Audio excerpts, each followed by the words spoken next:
Once upon a time, in a charming seaside village on the East African coast, lived a young Muslim man named Omari. He was 30 years old, strikingly handsome with smooth brown skin and an athletic build that made him the most admired figure in the village. All the young men wanted to be like him, and the elders would often comment, "If only our sons were as strong as Omari." But there was one big problem with Omari. He was notoriously messy. The village knew Omari, not just by his looks, but by his trail of dirty laundry, scattered across fences, bushes, and people's clotheslines. If you took a walk through the village, you'd likely stumble upon Omari's shirt hanging from a tree or his shorts draped over Auntie Zori's fence like some new form of decor. The funniest part was Omari never seemed to know or care where his clothes ended up. One time, old Mr. Buana found Omari's socks hanging on the tail of his goat. Despite his messiness, Omari had one mission in life: to find a good Muslim wife. For years, he had been saving up every last shilling, putting in hard work, moving heavy loads for neighbors, helping fishermen carry boats ashore, even hauling entire market stalls across town. In total, he had saved 5 million tea shillings for his bride price.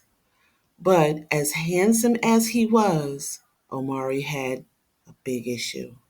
He didn't have a girlfriend, not even one. Now, in a small village where everyone knows everyone, matchmaking is practically a sport. However, Omari's reputation for being elusive and his strange habit of abandoning clothes all over the place made finding him a bride, well, tricky. Who wants to marry a man whose shoes could end up in your soup pot? The villagers whispered. One day, the villagers decided to help Omari out. They gathered in the marketplace to discuss who might make a suitable bride for him. "How about Asha?" suggested Mama Nuru. "Oh no," replied Auntie Zori, shaking her head. "Asha's father found Omari's trousers on his prize mango tree.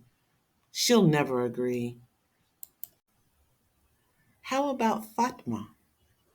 "She's sweet and hardworking," another elder proposed. "Are you mad?" chimed in old Mr. Buana. "Omari disappeared for 3 days last month.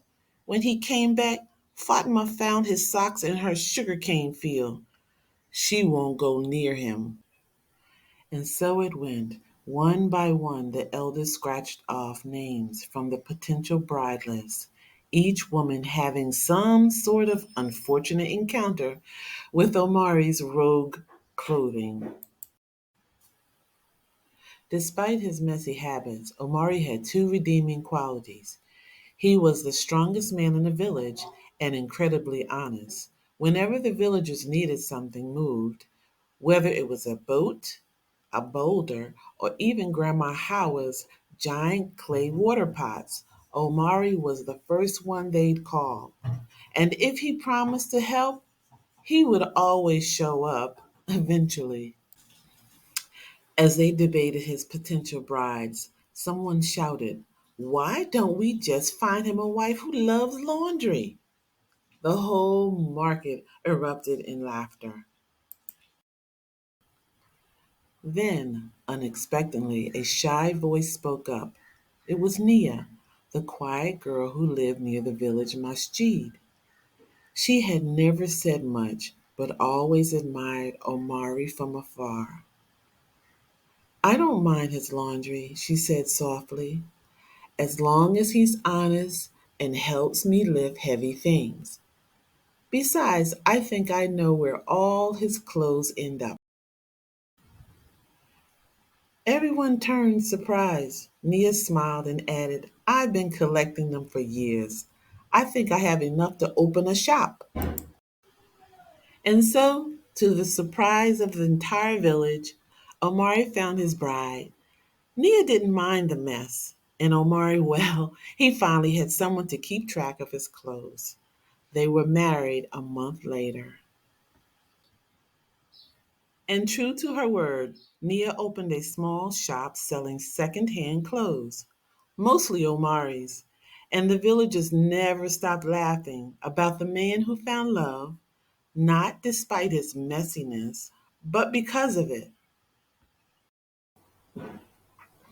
Thank you for listening to our village love story. Stay tuned for more. Until next time, may your heart always find its true path.